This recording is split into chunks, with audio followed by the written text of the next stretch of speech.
우리 교육생 여러분, 5급 공채 시험 과거에 우리가 시험 볼 때는 이제 행정고시, 지방고시 이렇게 불렸는데 어쨌든 대한민국의 주요 공직자로서 새로운 출발을 맞이하게 된 것을 진심으로 축하드립니다.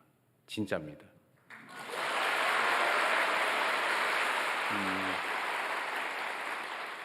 사실 여러분들뿐만 아니라 대한민국 공직에 복무하는 많은 사람들을 제가 꼭 만나서 하고 싶은 이야기들이 꽤 많이 있었습니다.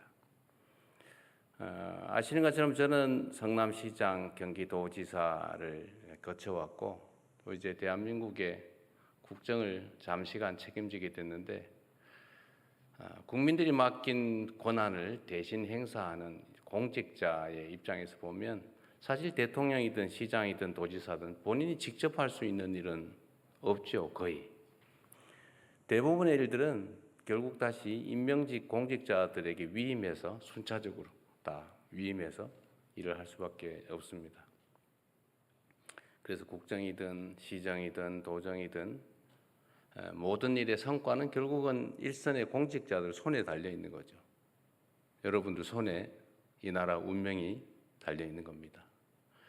또 오늘 이 순간 또 앞으로 어떻게 하느냐에 따라서 여러분의 인생도 미래도 달려 있겠죠.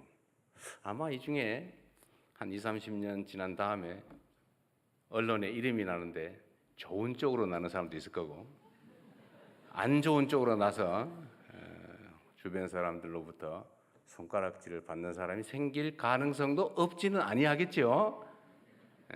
없기를 바랍니다. 그리고 여러분들한테 제가 정말 축복의 말씀이라면 여러분들 스스로 이 공직을 마치거나 또는 인생을 마칠 때쯤에 야, 나 정말 행복하게 살았어. 의미 있는 인생을 살았어. 라고 뿌듯하게 여길 수 있기를 진짜로 바랍니다. 인생 뭐 있습니까? 접대받고 대우받고 많이 챙겨 놔봤자 결국 떠날 때 다 빈손으로 가는 거죠. 진짜 맞습니다. 우리가 이제 공직자라고 할 때 이제 왜 공직자라고 하느냐? 공적인 일을 하기 때문이죠. 공적인 일은 뭐냐? 개인 또는 특정 영역에 있는 사람들의 얘기가 아니고 모든 사람들의 일을 한다는 것입니다. 공적인 모두에게 관계된 일, 그 일을 하되 자기 일이 아니라 남의 일을 대신하는 거죠. 여러분도 결국은 월급 받고 남의 일을 하는 거죠.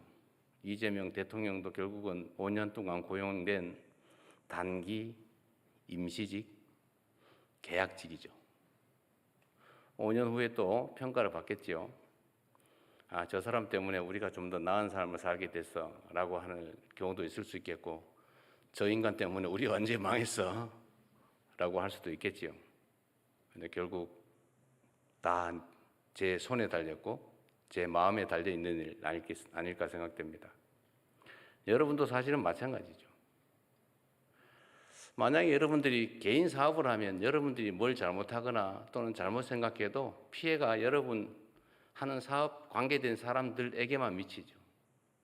또는 개인으로서의 삶을 잘못 살면 그 영향, 악영향이라는 것도 아주 좁은 범위에 미치지만 여러분들은 누군가로부터 엄청난 권력이라고 하는 권한이라는 걸 위임받지 않습니까?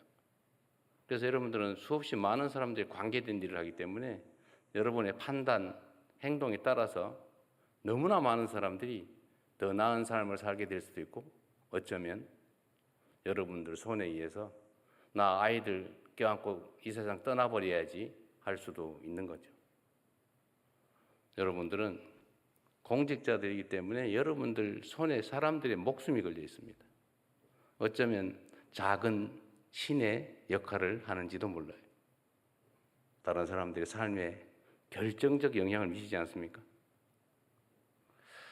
우리가 권력이라고 하면 뭔가 폼나는 거, 뭔가 남들한테 우월적인 거 이렇게 생각하지만 틀린 말은 아니죠. 그러나 더 중요한 건 여러분들 다 배운 거잖아요. 권력이 뭐예요? 나의 의지를 타인에게 강제할 수 있는 힘, 그걸 권력이라고 하죠. 여러분들은 그걸 가지게 된 겁니다. 대신에 이 권력이라고 하는 데는 똑같은 양의 책임이 부과돼요.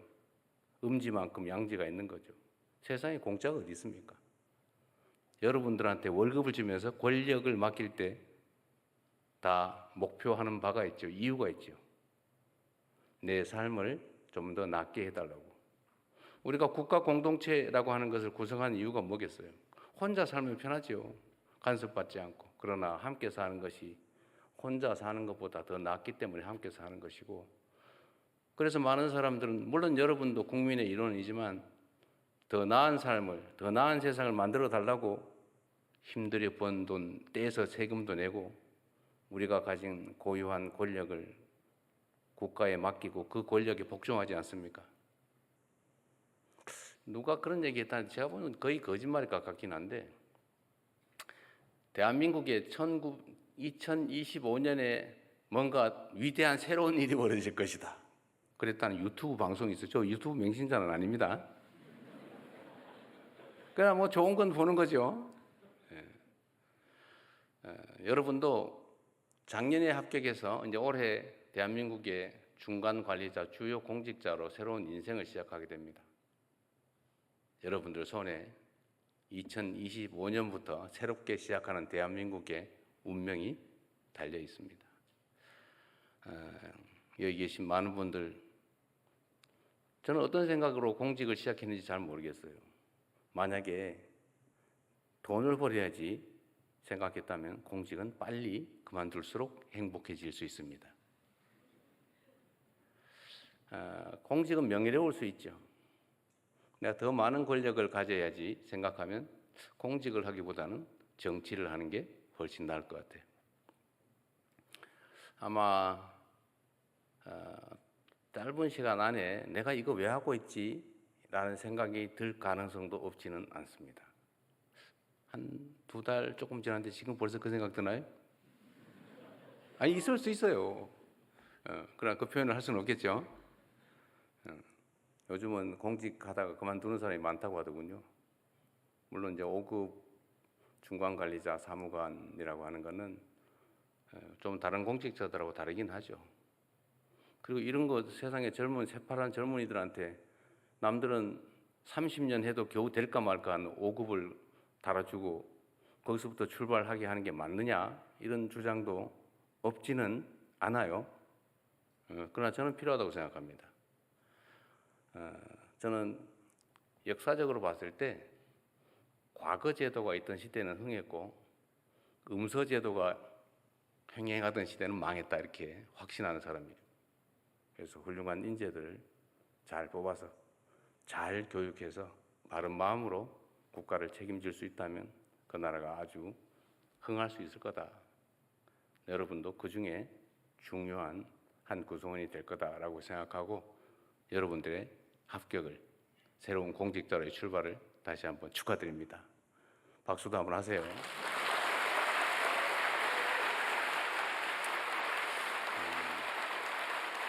그리고 제가 20분 얘기하고 40분은 일종의 토론을 하기로 돼 있던데 질문이나 의견이나 많이 준비하셨어요? 별로 못했을 것 같아요. 아마 시간이 좀 썰렁해질 가능성이 있죠. 이미 공직자의 물이 조금 들어서 일단 말을 하지 않는다. 두 번째, 눈치를 본다. 아직까지 그리 되지 않았을 거라고 보고 이따 질문할 시간을, 또 의견을 내는 시간을 좀 갖도록 하겠습니다. 저는 공직자들을 선택하잖아요. 예를 들면 더 나은, 더 중요한 일을 맡길 때 제가 쓰는 기준은 있어요. 첫 번째는 방향이 중요하다. 보통 사람들은 얘기할 때 능력이 중요하다고 얘기해요. 그냥 기술적 능력을 말하는 겁니다. 뭐 모든 걸 다 합친 게 능력이기도 하죠. 기술적 능력 중요하죠. 테크닉 중요합니다. 근데 그보다 중요한 건 방향이에요. 공직자로서는 국가에 충성하고 국민을 사랑해야죠. 기술적 능력이 뛰어남들 못하겠어요. 그걸 사적 이익을 도모하는데 잘 쓰면 나라 망할 일이죠. 그런 똑똑한 정말 속세적 의미의 유능함은 없는 게 차라리 낫죠. 그래서 방향이 중요하다. 국민 모두를 위한 봉사자, 공직자라고 하는 기본적 자세. 내가 왜 이 일을 하는가? 나라를 위해서. 5,200만의 삶이 내 손에 달려 있다. 실제로 그렇죠. 여러분들 학에 따라서 여러분 자신의 삶뿐만이 아니라 정말로 많은 사람들의 인생이, 삶이, 생명이 달려 있습니다. 더 나은 삶을 살게 될 수도 있고 더 혹독한 삶을 살게 될 수도 있는데 그야말로 여러분들은 눈도 깜짝 안 하고 손가락으로 까딱까딱하는 이 행동 하나에 엄청나게 많은 사람들의 삶이 달려 있다. 이 세상에 운명이 달려 있다. 그렇기 때문에 여러분들의 마인드가, 기본적인 마음이, 자세가 정말로 중요하죠. 두 번째로 저는 중요하게 여기는 게 성실함이죠. 뭐 토끼와 거북이 예를 들 필요는 없겠지만 유능하고 아무리 방향이 똑같아도 땡땡이 게으르면 그 무슨 소용이 있겠어요. 부족해도 최선을 다하는 사람이 훨씬 더 훌륭한 공직자일 겁니다. 뭐 사람이 어떻게 완벽하겠어요? 다 모자란 게 있죠. 그 특장점들이 있는데 그 특장점을 잘 찾아서 성실하게 최선을 다하는 게 정말로 중요하겠다라는 생각이 듭니다. 그리고 마지막이 테크닉이죠. 기술을 끊임없이, 역량을 끊임없이 개발해야죠. 똑같은 조건에 똑같은 상황에서 똑같은 물건을 파는 똑같은 가게 주인인데 누구는 흥하고 누구는 망합니다. 여러분들 혹시 식당 많이 가죠? 식당 갔을 때 제일 많이 보는 데가 어디예요? 가서 예를 들면 여러분의 판단이나 기분에 가장 크게 영향을 미치는 요소가 뭡니까? 음식의 양인가요? 음식의 품질? 뭐 그럴 수도 있죠. 종업원의 자세, 주인의 태도, 더러운 화장실? 아마 제일 영향을 크게 미치는 건 더러운 화장실이 아닐까 싶은데 그런 거죠. 똑같이 출발을 했는데 길게 보면 한 번 접촉하고 한 번 경험할 때마다 조금씩 잃는 사람이 있어요. 그런데 한 번 접촉하고 한 번 행동하고 한 번 실행할 때마다 조금씩 더 하는 사람이 있습니다. 플러스를 해가는 사람, 마이너스를 만드는 사람. 처음엔 차이가 거의 나지 않죠. 그런데 이게 나중에는 철길 쭉 갈라지는 것처럼 천지 차이를 만들어낼 겁니다. 아마도 여러분들 한 10년, 20년, 지금 생각하면 10년 무지하게 길게 생각되지만 사실 지나고 보면 순식간이죠. 10년, 20년 지나고 보면 누군가가 여러분을 선택하거나 여러분들도 선택할 때가 오는데 그게 그때 잘한다고 되는 게 아니다라는 거죠. 이때까지 뭘 했느냐, 어떻게 했느냐가 그때 다 반영이 됩니다. 제가 공무원 인사를 하면서 저는 공무원 인사를 하면서 크게 욕먹어 보지 않았는데 이유는 아주 단순해요. 물어보면 됩니다. 누구한테 물어보냐? 동료들한테 물어보면 다 알아요. 그리고 이 동료들한테 권한을 주고 자, 니네 동료가 지금 승진 대상자가 10명 있는데 한 30명, 50명 되는 동료들, 동일 직급의 동일 직리할 사람들한테 대표를 뽑아봐라.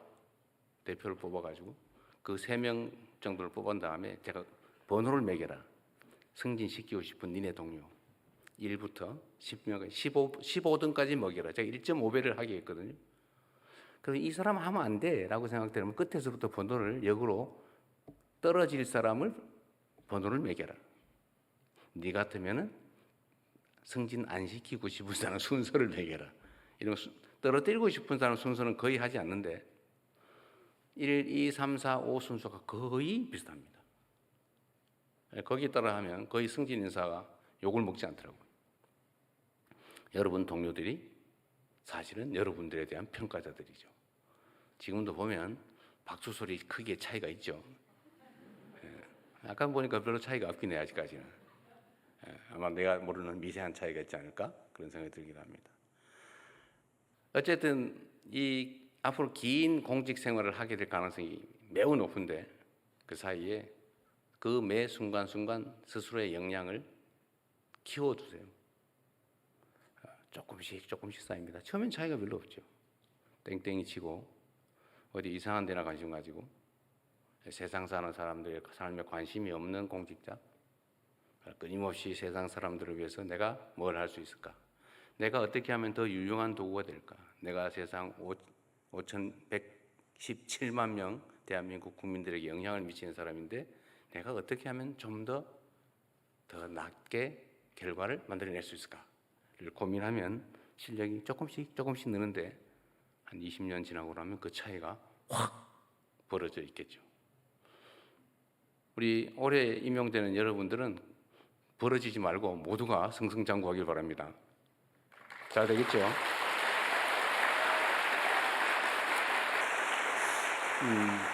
그리고 이건 기본에 관한 건데 공직자는 청렴해야 돼요. 나는 부패한 사람으로 온갖 음해를 당해서 이렇게 공격당해서 이미지가 좀 저 사람 저 뭐에 이런 생각을 할 수 있지만 저는 정말로 치열하게 제 나름의 삶을 관리해 왔죠. 여러분, 이 돈이 마귀예요. 제가 성남시장 때부터 수없이 한 얘기인데 돈이 마귀입니다. 이 마귀는 절대로 마귀의 얼굴을 하고 나타나지 않아요. 가장 아름다운 천사의 모습을 하고 나타나죠. 어떤 천사? 친구, 친척, 선배, 동료, 어쩌면 사랑하는 애인. 애인이 없나 봐요. 아직 충격적이지 않네 보니까. 어쨌든 아주 아름다운 관계의 모습을 하고 나타나서 처음에 누가 마귀 짓을 하겠어요. 천사 짓을 하죠. 어려운데 좋은 문자 매일 보내요. 고생 많으시죠. 뭐 특별히 그 다음에 전화 와요. 애쓰십니다. 국민의 한 사람으로서 존경합니다. 과장님, 팀장님 이러고 오죠. 그러면 좀 이따 나타나서 아이고 어려우신데 커피라도 한 잔, 차라도 한 잔, 밥이라도 한 끼, 그러다 술이나 한 잔, 골프라도 한 번. 상품권 이거 막 우연히 생겼는데 10만 원짜리 한 장. 그 다음에 요새 여유가 좀 더 생겨서 20만 원, 30만 원. 그러다가 부름사람 가고 뭐 선물 잔뜩 갖다 주고 내성이 생겨가지고 나중에 별 느낌이 없다가 어느 날 보니까 이 사람이 그걸 장부에다 다 써놨다는 걸 알게 되죠. 언제 그게 드러나냐? 그 사람이 잡혔을 때. 이 원래 여러분 그 특수부 그 검사들이 조사하는 기법이 딱 정해져 있어요. 아주 너무 쉬워요. 일반 사범을 잡으면 인사고과에 별로 영향이 없는데 공직자를 잡으면 아주 평정 점수가 높습니다. 그래서 맞바꿀 준비를 하고 있죠. 방법은 1. 관가 근처에서 놀고 있는 업자들을 일단 쫙 훑어서 잡아다가 조사를 하면 그런 업체들이 대개는 뻔하게 법인 경영을 엉망으로 하고 있죠. 뭐 사실상 개인 회사니까. 연구개발 열심히 하고 국제적인 해외 시장 개척해가지고 글로벌 경쟁하는 사람이 관가 근처에서 놀겠습니까? 물론 크게 노는 데도 없지는 않겠죠. 대개는 광급공사 따겠다. 인허가 어떻게 받아가지고 부당하게 남들보다 우월한 입장에서 경쟁을 해보겠다. 이런 사람들이죠. 근데 이런 사람들이 관가 근처에서 노는데 대개 회계장부를 뒤져보면 뭐 엉망진창이죠. 뭐 다 그렇게 하니까. 그거 빼가지고 잠깐 집 잔금 냈다가 다시 갚고 뭐 주식 좋다는데 잠깐 샀다가 다시 갚고. 그런데 이건 이론적으로 따지면 다 횡령배임죄에 해당되죠. 다 합치면 몇십억 나오죠. 그걸 잡아다가 네가 갈래? 누구 대신 보낼래? 이렇게 물어보면 그때를 위해서 다 준비를 갖추고 있죠. 장부에다가 다 써놨어요. 언제 땡땡 사무관한테 상품권 32만 원 줬더니 엄청 좋아하더라. 장소 표정까지 다 써놔요. 그리고 현금으로 준 건 증거가 안 남으니까 방법이 있죠. 실제로 있었던 일인데 현금을 찾으면 띠지를 떼고 고무줄로 말아서 준대요. 이렇게. 띠지에 뭐가 있냐? 그 띠를 만든 은행 창구 직원의 도장이 찍혀 있어요. 그거를 다 모아서 요거는 땡땡 사무관 준 거, 요거는 무슨 서기관 준 거, 다 써놓죠. 왜 써놓냐? 자기가 잡혔을 때를 대비해서. 그 장부를 싹 관리하고 있어요. 그래서 수사기관이 관가 근처에 업자를 잡으면 첫 번째 하는 일이 장부 찾으러 다니는 일이에요. 그래서 여러분들은 특정한 시기가 지나서 이게 쌓여서 처음에 몰랐죠. 쌓여서 위험한 시기가 되면 그 사람이 태도를 돌변합니다. 처음에는 사무관님 막 간도 드릴게요. 그런데 어느 날부터 우리가 남이가 네가 나한테 이럴 수 있어. 나이도 어린 게 말이야. 이렇게 나옵니다. 그때 이미 코가 깨 있어요. 내 인생이 아닌 거죠. 그렇게 살고 싶어요? 절대로 거기 넘어가지 마세요. 문제는 그들도 엄청난 프로들이라는 거죠. 처음부터 그러지 않아요. 그래서 아예 문제될 일을 하지 않는다. 불필요하게 아예 업자는 만나지 않는다. 그게 제일 안전하죠. 그렇다고 할 일을 안 할 필요는 없겠죠. 어쨌든 여러분, 세상이 그렇게 험한 곳이에요. 돈이란 그렇게 무서운 거죠. 부모 자식도 없어요. 많이 봤죠? 저는 변호사를 하면서 부모 자식 간에 돈 때문에 소송하는 거 진짜 많이 봤어요. 이거는 사람이 아니라는 생각이 들 때가 많습니다. 어쨌든 돈은 그렇게 무서운 거니까 막이다 이렇게 생각하고 조심하시면 여러분의 인생이 편해질 수 있어요. 너무 힘든 얘기만 했군요. 여러분들 혹시라도 구렁텅이에 빠지지 말라고 제가 여러분들한테 드릴 수 있는 일종의 선물 같은 거죠. 나중에 생각해 보면 아슬아슬했을 때가 많이 있을 수 있습니다. 저도 그럴 때가 많아요. 제가 딱 시장이 되고 나니까 웬 만나지 않은 사람이 그렇게 많아요. 정말로 많더라고요. 그래서 저를 사랑해서 만나자는 줄 알았어요. 저는. 야, 내가 인기가 엄청 좋구나. 그런데 이 사람들이 만날 때마다 저한테 꼭 뭘 부탁을 해요. 그리고 심지어 이거 쓰시죠? 이렇게. 제가 그때 시장시대 CCTV를 달았는데 이유가 뭐 돈을 받는 증거를 찍어놓기 위해서가 아니고 사실은 용도가 다른 거였어요. 그게 용도가 뭐였냐면 그때 당시에 한명숙 총리 재판을 아마 하고 있을 그 시점이었던 것 같습니다. 저도 법률가라서 다 재판하면서 먹고 살아왔기 때문에 입증 책임이라고 하는 걸 너무 잘 알고 있죠. 업자가 예를 들면 잡혀가지고 제가요 언제 땡땡 시장 만났는데 그때 봉투에 3천만 원 줬어요 라고 거짓말을 했다고 쳐보세요. 일단 검찰이 증명을 해야 되는데 만약에 그때 그 사람이 나를 만나서 봉투에 100만 원을 넣어서 줬는데 내가 돌려줬다고 생각해 보세요. 받은 건 거의 사실에 가깝죠. 받았다 돌려줬으니까 밀었으니까 이게 뭐예요? 돌려줬으니까. 그런데 3천만 원은 아니고 100만 원이다 300만 원이다 하여튼 동그라미가 한 개 있냐 없냐 차이죠. 그런데 생각해 보십시오. 나를 만날 이유가 있는 사람이었죠. 실제 만났죠. 그리고 뭔가 부탁을 했어요. 내가 안 들어주긴 했지만 하여튼 뭔가 나를 줬어요. 그건 팩트예요. 그런데 이제 그 다음부터 내가 해야 될 일이 뭐예요? 저는 돌려줬습니다. 그거 알고 보니까 300만 원밖에 안 됐어요. 저는 거절했습니다. 증명이 안 돼요. 그러면 그 사람 말이 진실이 되는 거죠. 특히 거기에 일정한 의도가 끼어 있다라고 하면 이건 꼼짝없이 당하는 거예요. 그래서 제가 그때 갑자기 무서워져가지고 제가 업자들 경고용으로 제가 언론들 보라고 한 게 아니고 너네는 나한테 거짓말할 생각 꿈에도 꾸지 마라. 내가 다 찍어 놓는다. 만나는 장면을. 저 봤죠? 저 있어요. 온 동네 언론에 소문을 냈더니 그게 연합뉴스 뭐 등등에 보도가 되고 난 다음부터 면담 신청이 확 줄었어요. 신통하지 않습니까? 그래서 결국은 제가 돈 받았다는 소리는 안 듣고 살았죠.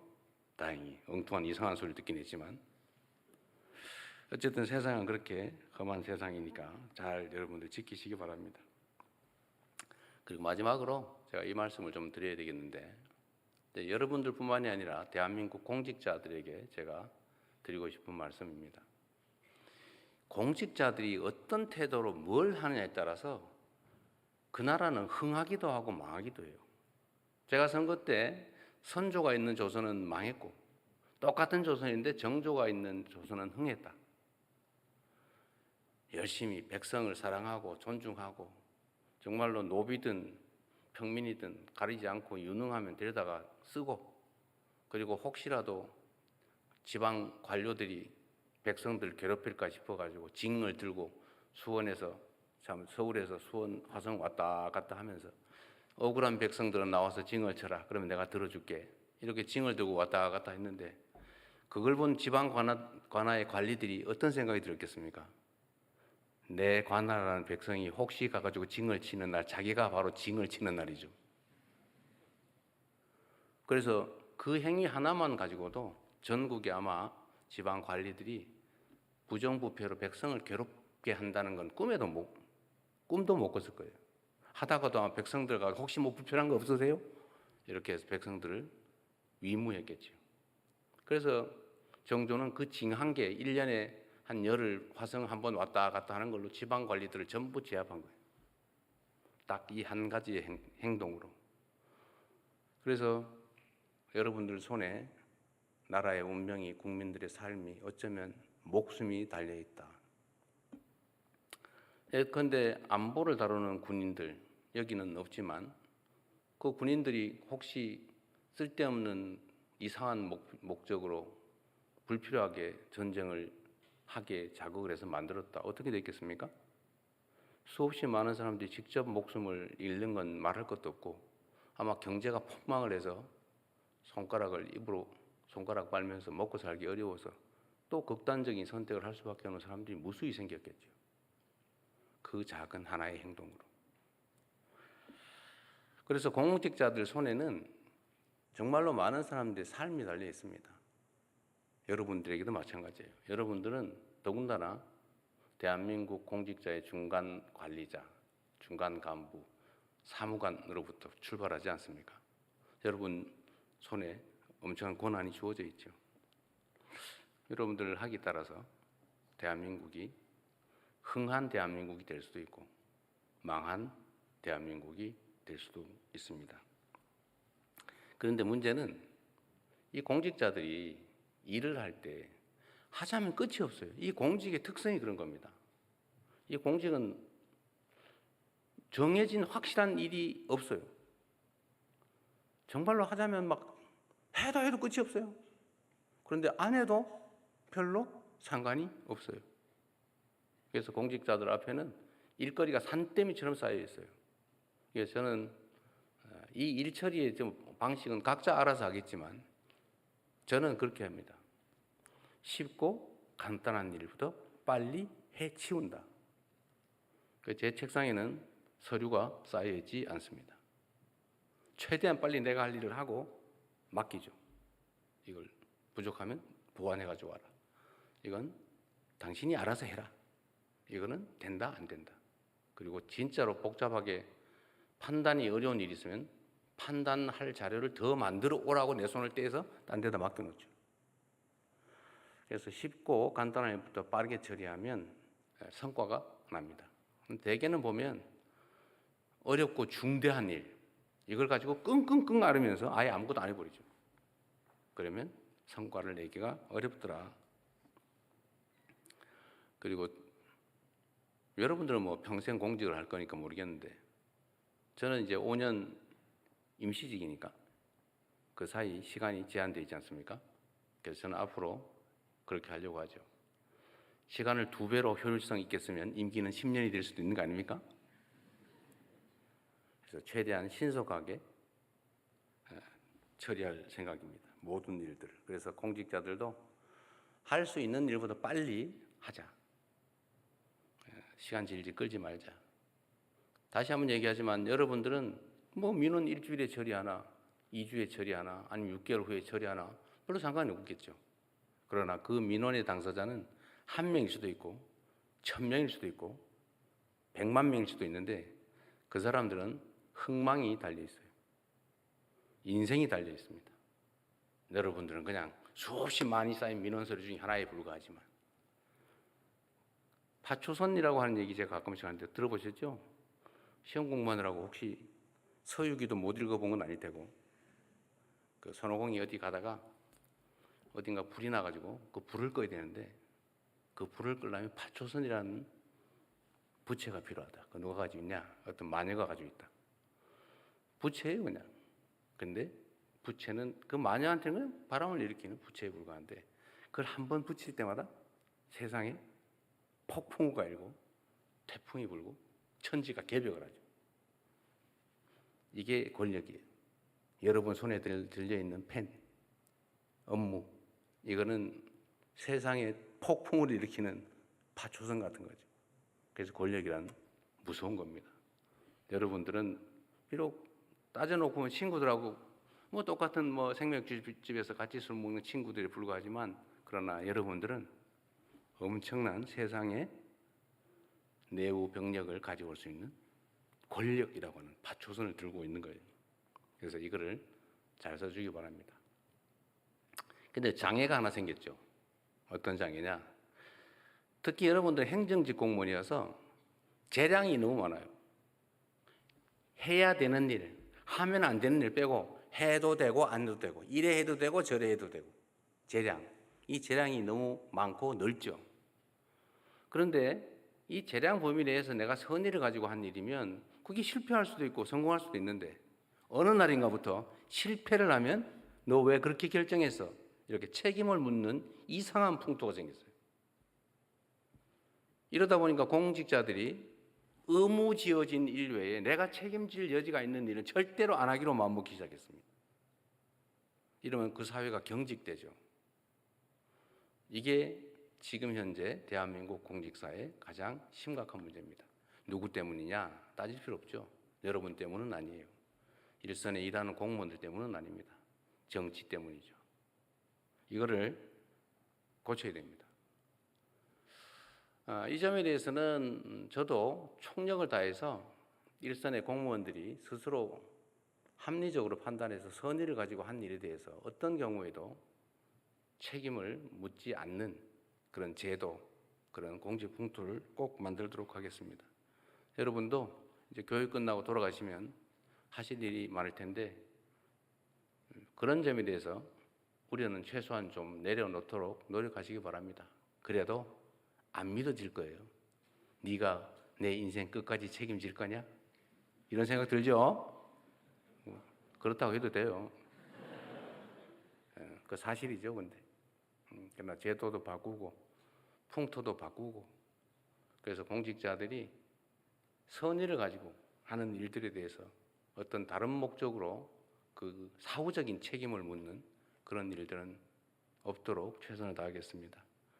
공직자들이 처하는 어떤 선택 결정의 단계에는 가능성이 무궁무진하죠.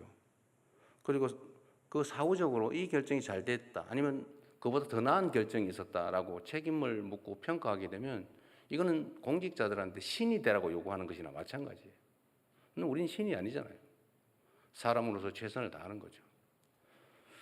자, 얘기가 너무 길었는데 이상으로 제 일방적인 얘기는 여기서 마치고 여러분 합격을 축하하고 대한민국의 중간 주요 공직자로서 출발을 진심으로 축하드립니다. 고맙습니다. 예, 대통령님과 함께하는 질의응답 시간 바로 이어지겠습니다. 먼저 제70기 신임 관리자 과정 교육생을 대표하는 의미로 자치회장이 첫 번째 질문 기회를 저희가 드리도록 하겠습니다. 진다영 자치회장님 질문해 주시기 바랍니다. 안녕하세요, 대통령님. 제70기 신임 관리자 과정 자치회장 일반행정 직렬 진다영입니다. 오늘 좋은 말씀 정말 감사합니다. 저희 신입 사무관들이 가져야 할 자세나 마음가짐에 대해 다시 한번 포부를 다질 수 있는 뜻깊은 시간이었습니다. 교육생 305명을 대표하여 다시 한번 감사의 말씀 드립니다.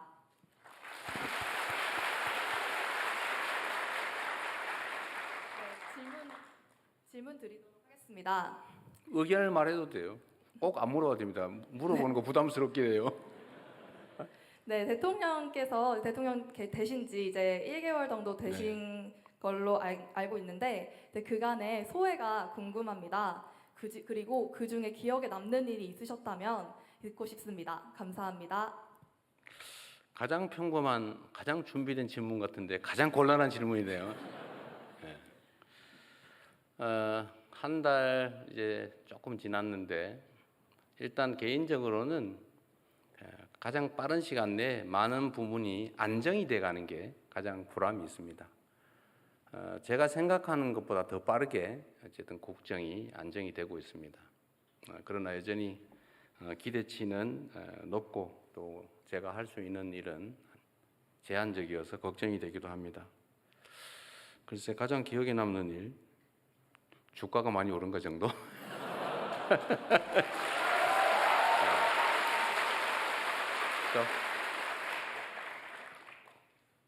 다음, 네.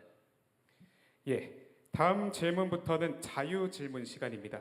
질문 있는 교육생은 손을 들어주시고 사회자의 지목을 받으면 본인의 직렬과 이름을 말씀해 주신 후 질문하시면 됩니다. 질문이 아니고 의견을 내도 된다. 예, 의견을 내주시면 되겠습니다. 네. 네, 제 눈에 가장 띄었던 이 교육생, 남성 교육생 세 번째 줄 남성 교육생에게 먼저 질문 기회를 드리도록 하겠습니다. 안녕하세요, 대통령님. 일반행정 직렬 151번 교육생 유현재라고 합니다. 먼저 국민을 위한 소중한 시간 내어주신 점 진심으로 감사드립니다. 제 질문은 지역균형 발전을 위해선 청년이 머무를 수 있는 지역 환경을 조성하는 게 중요하다고 생각합니다. 지역에서 청년들이 학업, 취업, 그리고 정착까지 나아가는 데 있어서 이를 위해 새 정부가 구상 중인 정책 방안은 어떤 것이 있는지 여쭤보고 싶었습니다. 네. 감사합니다. 점점 어려운 질문을 가고 있어요. 우리 대한민국의 문제만은 또 사실 아닌 것 같습니다. 전 세계적인 현상이 이제 성장률이 떨어지고 있는 거예요. 성장률이 떨어진다는 것은 곧 기회 총량이 상대적으로 줄어든다는 얘기고, 기회가 줄어들면 이제 청년들, 새로운 사회 진입 계층인 약자죠. 약자인 청년들이 어려움을 겪게 됩니다. 청년들이 새로운 기회를 얻기가 어려워지니까 경쟁은 격화되고 또 미래에 대해서 불확실해지거나 좌절하게 되고, 그러니까 화가 나겠죠. 더군다나 이제 삶의 조건이 또 어렵고 그 다음 세대, 안 그래도 어려운 청년의 그 다음 세대들에 대해서는 더 암울하다 보니까 출산도 또 결혼도 이렇게 망설이게 되는 그런 현상이 생겼습니다. 그게 이제 전 세계적인 일반적인 어려워진 상황이긴 한데 대한민국은 거기다 이제 몇 가지 요소가 좀 추가되고 있죠. 그 첫 번째가 성장률 추락에 더해서 수도권 집중이 사실은 좀 심각해요. 그러니까 안 그래도 자원이 좀 부족하고 경쟁은 격화됐는데 지방은 다 소멸을 하다시피 하고 서울에만 집중이 돼서 수도권에만 집중이 되다 보니까 자원 배분도 비효율적이고 자원 활용도 잘 안 되다 보니까 또 더 어려워진 측면이 있습니다. 그러니까 당연히 지방은 더 어려워졌죠. 또 지방 중에서도 청년은 더 어려워진 것 같습니다. 해결책이 있냐? 뭐 해결을 할지는 모르겠지만 완화를 하기 위한 최소한의 노력은 해야 되겠죠. 그게 저는 결국 지역 균형 발전에 우리가 좀 주력해야 될 사유인데 구체적으로 어떤 방법이 있냐? 첫째는 지금까지는 사실 정책 여러분들이 하게 될 국가 권력 행사에서 중앙 집중적인 사고 또는 그에 기반한 중앙 집중적인 이제 자원 배분이 이루어졌어요. 예를 든다면 지방에는 예를 들면 부울경 어딘가 메가시티, 충청 메가시티에 뭐 GTX, CTX 순환 고속철도망 이런 거 좀 만들자라고 하면 거기는 뭐 사람도 별로 없는데 굳이 그걸 만드냐? 그러면서도 서울은 A, B, C에 이어서 D, E, F까지 계속 만들고 있죠. 물론 단기적으로 보면 효율성이 높습니다. 많은 사람들이 있으니까요. 또 세금도 많이 내니까. 그러나 이 방향을 일부 이제 교정을 좀 해야 될 것 같아요. 정부의 국가 역량 배분에서 지방에 대한 균형적 시각보다는 지방에 대한 추가적인 인센티브가 필요하겠다라고 생각이 됩니다. 그래서 예를 들면 지금은 이제 재생에너지 중심 사회니까 재생에너지가 풍부한 지역에 기업과 산업들이 입지할 수 있도록 하는 각종 제도들을 만들어야 되겠죠. 뭐 억지로 보낸다고 되겠습니까? 해수부를 부산으로 보내는 건 사실은 상징적인 조치죠. 그 자체를 가지고 뭐 부산이 엄청나게 발전 또는 경남이 엄청나게 발전한다고 보기는 어렵습니다. 그러나 우리가 그에 대해서 관심이 있다. 또 새로운 북극 항로 개척이라고 하는 새로운 아이템으로 부산, 경남, 울산 지역을 그 영남 남쪽 지역을 새로운 기회를 한번 만들어 보겠다라고 하는 희망을 보여주는 거죠. 전남, 광주 뭐 이런 지역들에는 거기가 재생에너지, 태양광이든 풍력이든 이런 재생에너지의 보고니까 거기에 재생에너지를 싸게 활용할 수 있는 시스템을 갖추고 거기에 전기 에너지를 많이 사용하는 미래 첨단 기술 산업들을 대대적으로 유치할 수 있도록 뭐 세제든 교육 제도든 아주 다양한 지원 정책을 만들어 보려고 합니다. 너무 어려운 질문이라서 답하기 너무 어려운데 하여튼 지역 균형 발전이라고 하는데 우리가 대대적으로 관심 갖고 투자를 하는 게 길이다. 구체적으로는 어떻게 앞으로 계속 토론해서 찾아보도록 하겠습니다. 앞으로 지방 균형 발전에 각별히 관심 가지고 열심히 해보시기 바랍니다. 네. 네, 여러분 박수 부탁드립니다. 네, 다음 질문 받겠습니다. 질문 있는 교육생. 네, 저기 V 표시라면서 팔이 긴 저기 첫 번째 분단에 맨 뒤쪽에 남성분께 마이크 전달 부탁드리겠습니다. 안녕하십니까 대통령님. 저는 일반행정 전국직렬에 합격한 교육번호 302번 조수영입니다. 먼저 인수위 없이 출범하셔서 바쁘신 와중에도 저희들을 찾아주셔서 진심으로 감사드립니다. 저는 새로 출범한 국민주권정부의 행정개혁 방향과 관련돼서 질문 및 제안 드리고 싶은 사항이 있어서 발언을 신청을 했습니다. 최근 들어 MZ세대 공직 매력도가 하락을 하고 있는 상황입니다. 공직자를 배출하는 주요 학과에서는 공무원이들 노력으로 차라리 다른 민간 기업을 가겠다라는 그런 분위기들이 형성이 되고 있고 공직에 입직을 한 이후에도 어떤 빠르게 퇴사를 하는 사례가 이전에 비해 증가하고 있습니다. 많은 원인이 있겠습니다만 저는 크게 두 가지 측면에서 그 원인이 있다고 생각을 하는데요. 첫 번째로 조직 문화입니다. 사실 중앙정부는 많이 개선이 된 편입니다만 지자체의 경우에는 여전히 신입 공무원들의 과장님 모시기 관행을 비롯해서 어떤 여러 가지 악습들이 잔존을 하고 있습니다. 그리고 또 조직 내 이제 인수인계 매뉴얼은 없는데 조직 내 힘든 일들은 신입이 이른바 짬처리를 하게 되는 그런 사례들도 많이 있는 것으로 들었습니다. 다음으로는 보수 체계입니다. 현실적으로 공공 부문이 민간 부문과 유사한 수준의 급여가 지급이 되는 것은 어려운 일이라고 생각을 합니다. 그렇지만 민간 대비 공무원 보수 수준을 나타내는 이른바 공무원 보수 민간 임금 접근율이 2000년 통계 작성 이후 최저 수준을 기록한 것으로 2023년에 집계가 된 바가 있습니다. 그래서 다년간의 청춘을 투자해서 쟁취한 공직에 대해서 그리고 국민을 위해 봉사한다는 사명감에 대해서 노력한 만큼의 보상 그리고 그 가치만큼의 보상이 체계화되는 것이 충분히 저는 기대될 수 있다고 판단이 되는데 이에 대해서 대통령님의 어떤 문제의식 그리고 향후 어떤 그런 M세대의 좀 더 친화적인 행정개혁의 방향성에 대해서 궁금합니다. 감사합니다. 네. 좋은 질문입니다. 최근에 사무관들은 어떤지 모르겠는데 구급 합격자들 중에 상당수가 이제 중도 퇴직한다고 조기에 퇴직한다고 합니다. 구급 공무원들의 임금 수준이 최저임금을 겨우 벗어난 정도, 거의 그에 근접하는 정도라고 하죠. 그리고 과거에는 이제 연금 제도가 공무원들은 당장 보수는 낮아도 연금 제도가 사실은 상당히 유리하다라고 해서 재직 기간 잘 견디면 퇴직 후는 행복하다 이렇게 생각했다는데 지금 연금 개혁으로 인해서 내는 만큼 받자 왜 공직자들에 대해서 이렇게 특혜가 많냐 그런 국민적 반론 때문에 이 연금 개혁이 점점 이루어지면서 공직 사회에 대한 보수 매력도는 떨어지고 있는 거죠. 그러다 보니까 뭐 연금에 특별한 혜택이 없다면 보수라는 측면에서 본다면 이 박봉을 견디면서 특히 동사무소 가서 내가 이 생 고생하면서 내가 왜 버텨야 되냐 이런 생각이 들 수도 있을 것 같아요. 퇴직자가 많다고 합니다.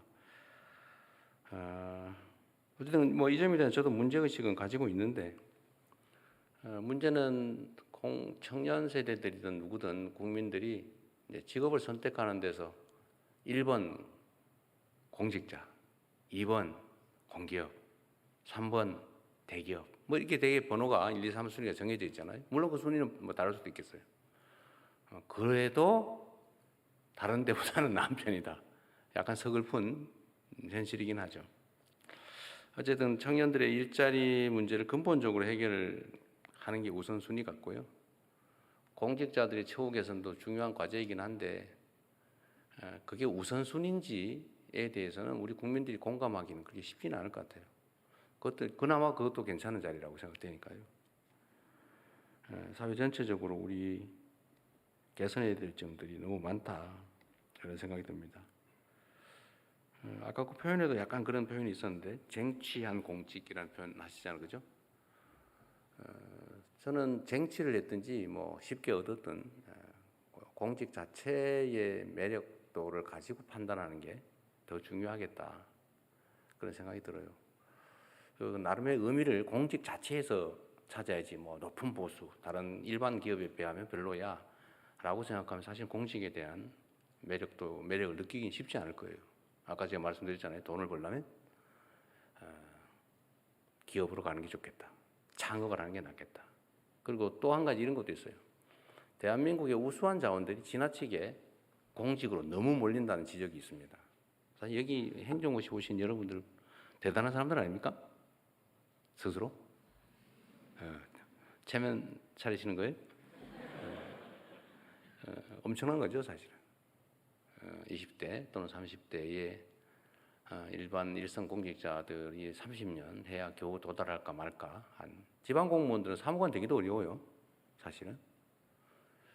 뭐 중앙 공무원들은 좀 다르긴 한데 지금 9급에 출발한 그 기초단체 공무원들 사무관 되는 게 꿈이라서 어떤 아주 나쁜 단체장 만나면 뇌물 주고 막 이러죠. 근데 여러분들은 시험으로 어쨌든 5급을 출발점부터 취하게 된 거니까 엄청난 기회를 가지신 겁니다. 그리고 더 길게 보면 사실은 그 사회가 가진 우수한 자원들은 과학기술, 첨단 산업 이런 부분에 사실 더 많이 투입되는 게 바람직합니다. 자칫 잘못하면 이 나라 사회가 사실은 공직, 요즘은 이공계는 전부 의대 간다면서요. 그런 것도 사실 심각한 문제죠. 조금씩 고쳐봅시다. 갑자기 내가 기가 죽었는데. 예, 이어가 보도록 하겠습니다. 이번에는 맨 우측 분단이 한 번도 못해서요. 이번엔 맨 우측 분단에서 질문자를 받겠습니다. 질문 혹은 의견. 네, 저기 지금 반짝반짝 빛나는 우리 여성 교육생이 한 명 있는데요. 네, 여기 마이크 전달 부탁드리겠습니다. 안녕하세요. 저는 일반행정직 교번 218번 정소희입니다. 저는 조금 가벼운 질문을 드리고자 하는데요. 저희가 지금 부처 배치와 면접을 앞두고 있습니다. 이전에 이제 공직자 선택하시는 기준으로 방향, 성실함, 기술을 말씀해 주셨는데 이 외에 특히 신입 공무원으로서 만약 대통령님이 면접관이시라면 어떤 신입 공무원을 뽑고 싶으신지 또 저희가 어떻게 하면 사랑받는 막내가 될 수 있을지 팁을 얻고 싶습니다. 정말로 중요한 질문이죠. 근데 우리 정소희 예비사무관은 아마 많은 사람들이 선택하려고 노력할 것 같습니다.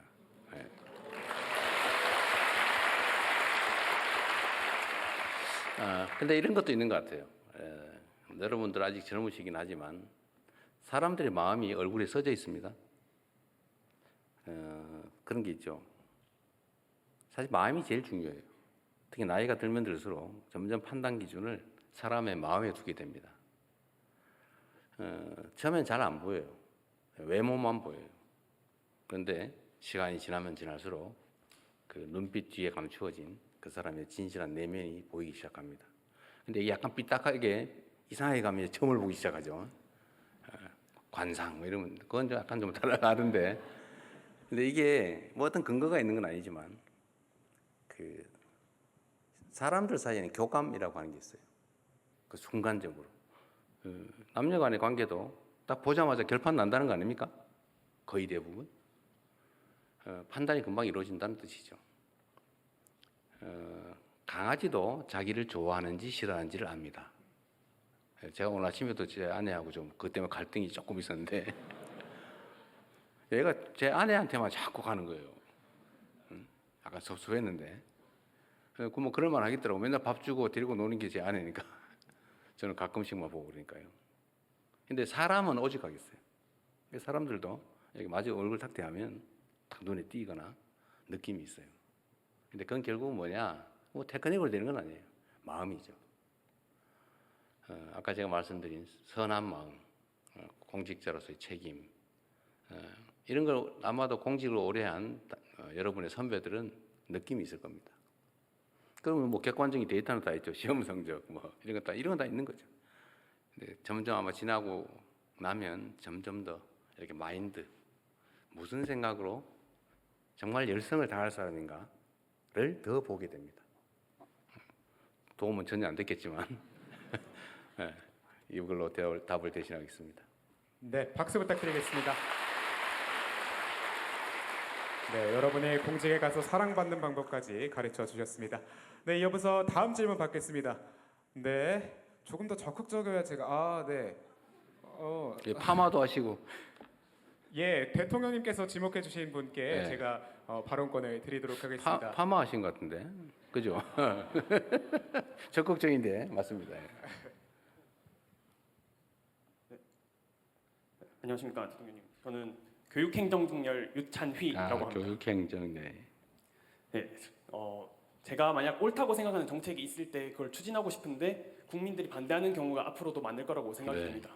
그런 경우에 이거를 제가 잘못했구나라고 생각하고 굽어야 될지 아니면 폐기를 가지고 뚝심을 가지고 밀어붙여야 될지 고민할 경우가 많을 것 같은데 네. 그 대통령님께서 지금까지 겪어오신 여러 공직의 경험을 통해서 저희가 타산지석 삼을 수 있도록 경험을 공유해 주시면 감사하겠습니다. 네.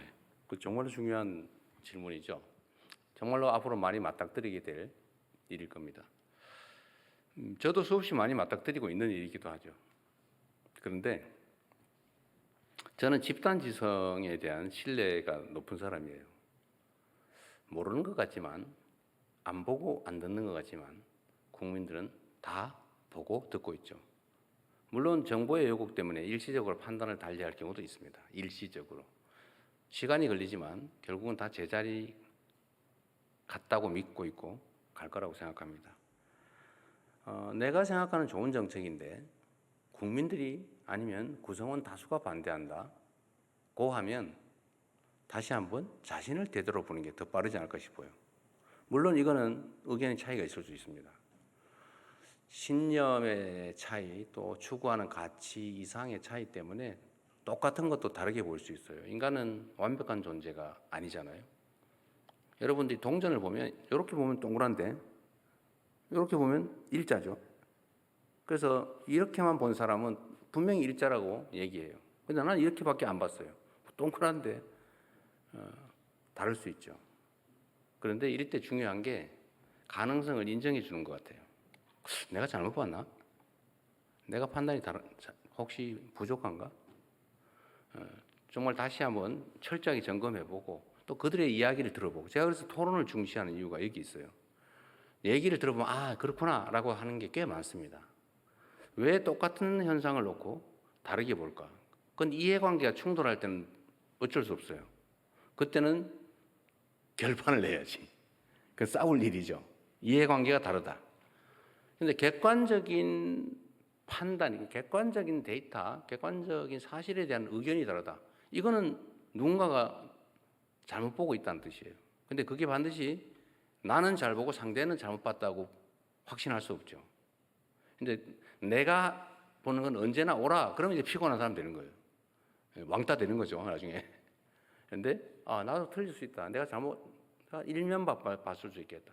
그럼 당신은 뭘 봤냐라고 얘기를 해보고 내가 봤더니 이렇던데 아 그렇구나 이게 납작한 동그란 거구나 라고 하면 다 해결할 수 있죠. 그래서 저는 이렇게 의견이 다르면 토론을 해봐야 된다고 생각해요. 근데 토론을 해서 객관적인 사실이 드러났음에도 다른 얘기를 한다. 뭐 그때는 싸워야지.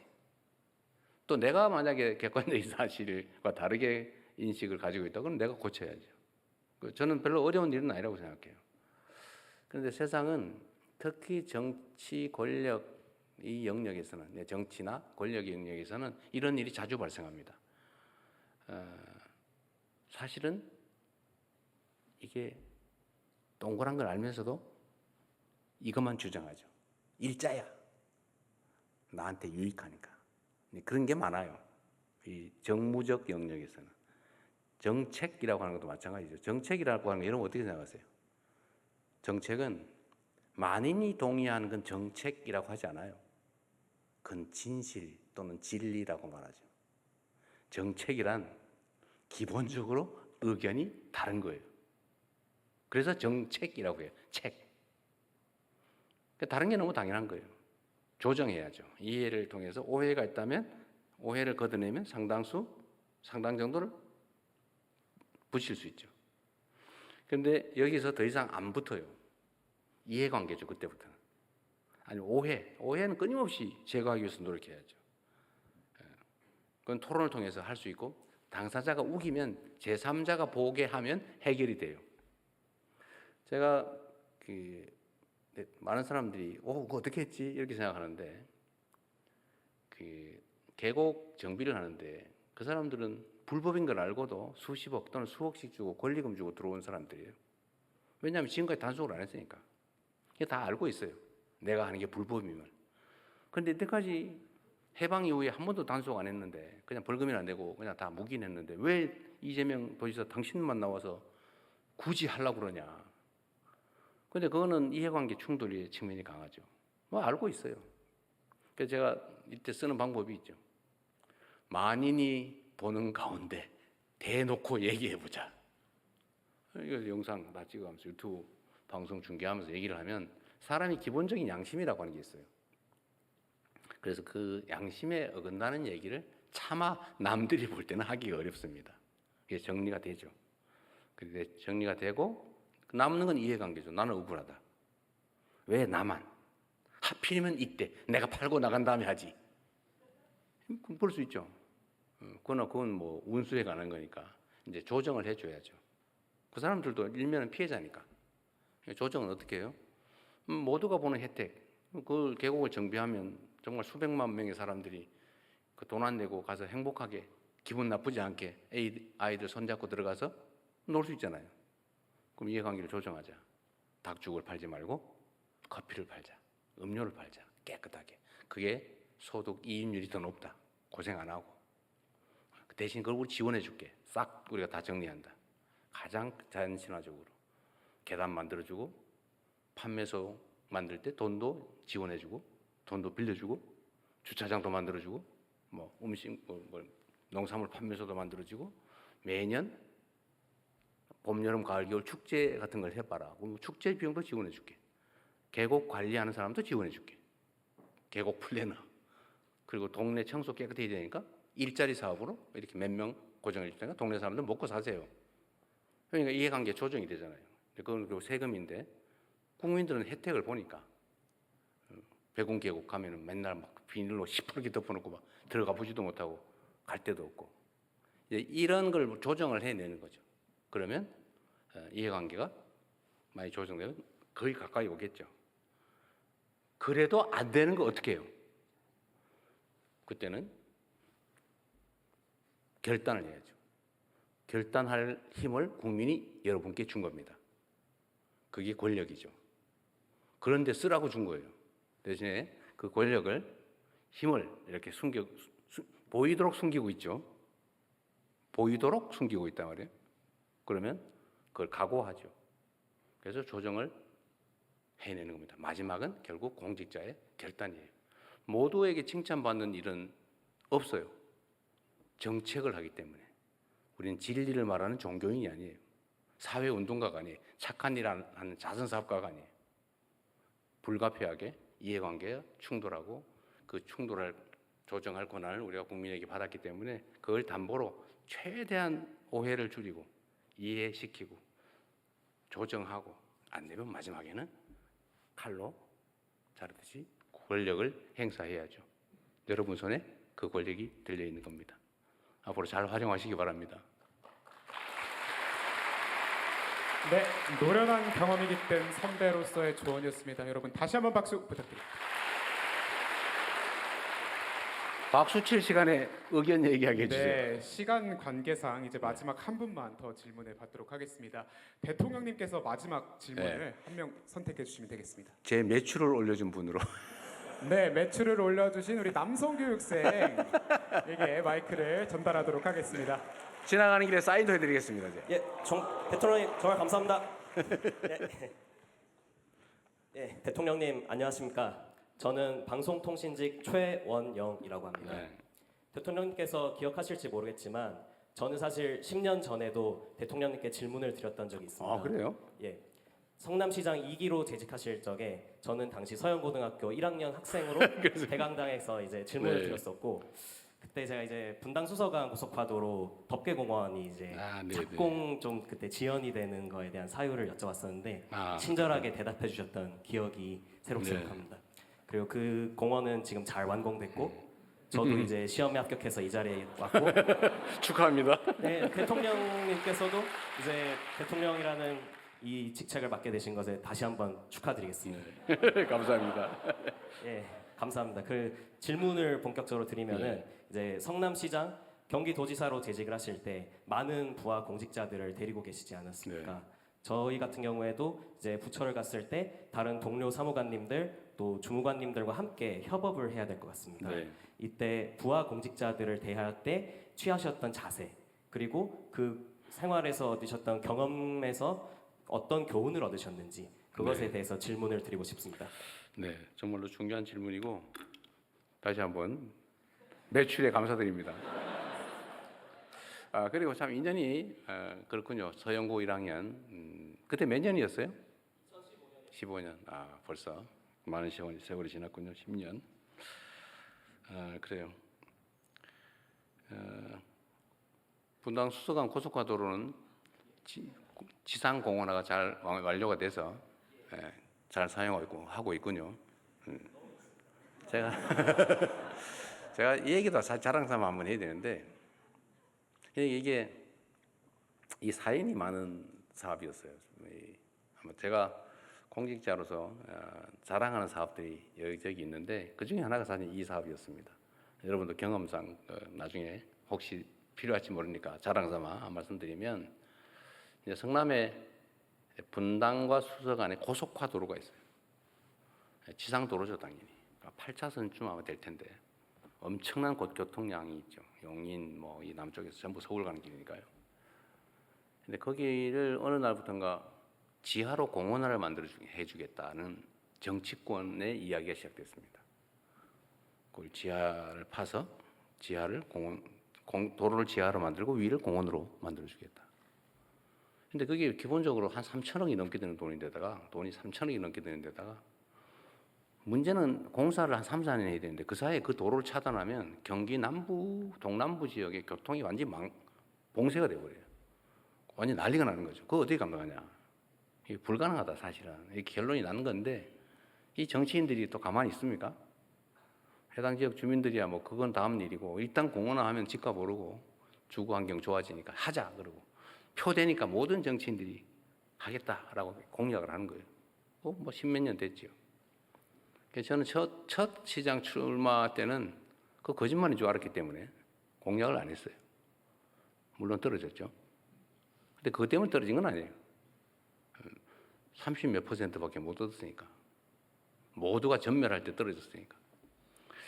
근데 제가 그 2010년에 선거 나갈 때는 이 당선 가능성이 꽤 높은데 이거 혹시 이것 때문에 떨어지면 어떡하냐 해서 제가 마음에 없는 알면서 한 거짓말 공약을 그때 그걸 한번 해봤습니다. 뭐 나름은 다른 모두가 하니까 모든 국회의원, 시장 출마자 전부 하는데 이재명만 독야 청청한다고 하여튼 혹시 떨어지면 뭐 여전히 또 거짓말은 계속될 텐데 또 하고 싶은 일은 많고 그래서 제가 할 수 없이 거짓말인 줄 알면서 그 공약을 했습니다. 지킬 수 없을 걸 알면서 그랬는데 제가 사과를 했어요. 시장이 된 다음에 죄송합니다. 이건 지킬 수 없는 공약입니다. 근데 정치하면서 처음으로 거짓말 해봤는데 자백합니다. 그래서 제가 SBS 방송에다가 인터뷰를 했어요. 그러고 난 다음에 그 동네 주민들 사이에서 아이디어를 하나 낸 거예요. 그렇게 하지 말고 위를 덮자. 그 다행히 단차가 있습니다. 이렇게 도로가 좀 낮아요. 아파트 단지보다. 그거 살짝 올려가지고 그냥 도로는 통행을 시키고 위를 덮자. 돈도 1,500억밖에 안 든다. 그 주민들이 낸 아이디어예요. 그래서 제가 반짝해가지고 실제로 그렇게 해서 지 위를 덮기로 하고 덮는 공사를 해서 지금은 위에가 공원화가 되어 있습니다. 물론 뭐 지하로 한 것보다는 좀 부족하죠. 근데 그걸 잘 쓰고 있다니까 정말 다행이고 제가 이 말씀을 드린 이유는 이 집단 지성의 위대함이에요. 공직자들은 설계하는 전문가들은 아무도 그 생각을 못했어요. 오로지 그냥 땅 밑을 팔면 돈이 얼마나 들고 교통을 어떻게 분산시키고 얼마나 걸리고 이것만 뭐 머리 좀 해다 결국 하다 또 안 된다. 이렇게 되는 거죠. 근데 결국은 어느 날 주민들 중에 누군가가 제가 그 사람 이름도 대충 기억하는데 그 안을 낸 거예요. 진짜 조사를 해보니까 가능했던 거죠. 그래서 국민들 의견들을 현장에서 많이 들으면 이게 하늘이 무너진 속에서 솟아날 구멍이 생길 수도 있더라. 그 얘기를 자랑삼아 한번 합니다. 부하들에 대한 자세. 저는 부하 그러면 좀 기본적으로 무시하는 마음이 들 수 있어요. 근데 내가 부하를 무시하면 나도 상사한테 무시당할 수 있죠. 근데 그런 사람이 있어요. 근데 위를 존중하되 굴욕적이지 않고 아랫사람을 대하되 비하하거나 하대하지 않고 존중하면 나도 존중받습니다. 그리고 그게 사실 힘은 거기서 나와요. 저는 어떤 회의를 하거나 이럴 때 간부만 오게 하지 않아요. 가능하면 국장한테 보고를 받으면 국장이 솔직히 뭘 알아요? 제가 물어보면 몰라요. 그냥 슬쩍 거짓말해요. 아, 거의 그렇습니다. 대충 대개. 제가 그러면 혼내죠. 거의라니, 겁니다라니. 제가 그런 회의하면 제가 국무회의에서도 한번 뭐라고 그랬는데 그런 얘기 하지 마라. 모르면 모른다고 해라. 어떻게 뭐 장관이 또는 국장이 어떻게 다 알아요? 그 저는 모르는 게 당연하니까 물어본 건데 모르면 무슨 큰 난리나 나는 것처럼 슬쩍 거짓말을 해요. 그렇게 하지 말고 모르는 거 너무 당연하다. 대신에 모르면 모른다고 하고 다음에 알아서 알려주는 게 그게 행정이 똑바로 되는 거지. 대충 떼어놓고 나중에 그 수습하고 그러면 안 된다. 왜? 개인 사업이 아니니까. 개인 사업도 그렇게 하면 망한다. 공무니까. 대신에 저는 다 부하 직원들 다 오라고 해요. 국장이 오면 잘 모르겠으면 자신 없으면 과장 다 데리고 100% 파악하고 있으면 모르겠으면 팀장도 데리고 와라. 팀장도 100% 모르겠으면 그 실무자 데려와라. 기한한 실무자. 그 얘기하면 되잖아. 뒤치로 앉아있다가 모르면 얘기해주면 되지 뭐. 뭘로 아는 척 합니까? 모르는 게 너무 당연한 거예요. 어떻게 국정을 다 알겠어요? 어떻게 국장이 온갖 과에 있는 온갖 팀에 있는 그 모든 자세한 일을 알겠어요? 모르는 게 너무 당연하지. 아는 척 할 필요 없다. 그래서 그 존중해 주는 거죠. 그리고 일선의 실무자가 제일 중요하잖아요, 사실은. 여러분 그런 얘기 있는데 대한민국에서 제일 힘센 기관이 검찰청이었잖아요, 그죠? 아니에요? 여러분 아직도 뭐 그런 걱정 안 하고 사세요? 네, 다행이네. 대한민국에서 제일 힘센 기관이 이제 검찰청이라고 보통 얘기를 했는데 검찰청에 가면 제일 무서운 사람이 누군지 아세요? 그런 얘기가 있었습니다. 이 진실인지 아닌지 모르지만 그냥 하는 얘기니까 상징적인 예니까 이거 가지고 뭘 또 꼬투리 안 잡으면 좋겠어요. 수위, 옛날 말로 수위. 그 진짜 무서워요. 거기 입구를 지키고 있는데. 근데 그 사람들이 결국은 이미지를 결정을 하죠. 어느 건물에 대기업 거기 가는데 그 앞에 지키는 경비원, 그 경비원 태도를 보고 그 이미지가 확 결정나 버리지 않아요? 더군다나 국민들은 어떤 정책을 접해도 간부부터 접하지 않아요. 그 실무자부터 접촉하죠. 그 실무자의 표정, 태도 이게 모든 이미지를 결정해 버리죠. 그래서 이 실무자가 정말 중요해요.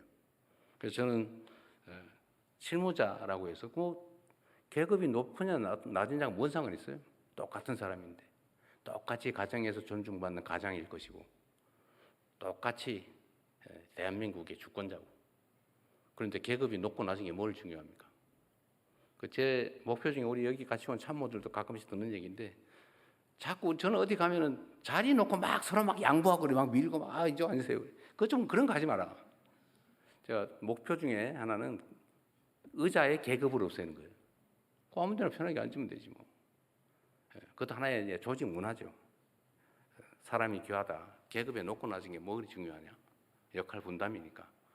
높은 사람이 아니라 직급이 높은 사람은 역할이 넓은 거죠. 똑같은 국민의 대리인, 국민으로부터 유인받은 종복이다. 그렇게 생각하면 부하들한테 인기도 좀 얻을 수 있지 않을까? 아까도 얘기했죠. 부하든 상사든 사람, 강아지도 다른 사람이 뭔 마음 갖고 있는지 다 아는데 사람이 모르겠어요. 결국 마음을 읽죠. 느낌으로. 잘 해주면 잘 대접받을 수 있습니다. 앞으로 공직사회 마지막이라니까 행복한 공직사회 되기 바랍니다. 축하드립니다. 고맙습니다.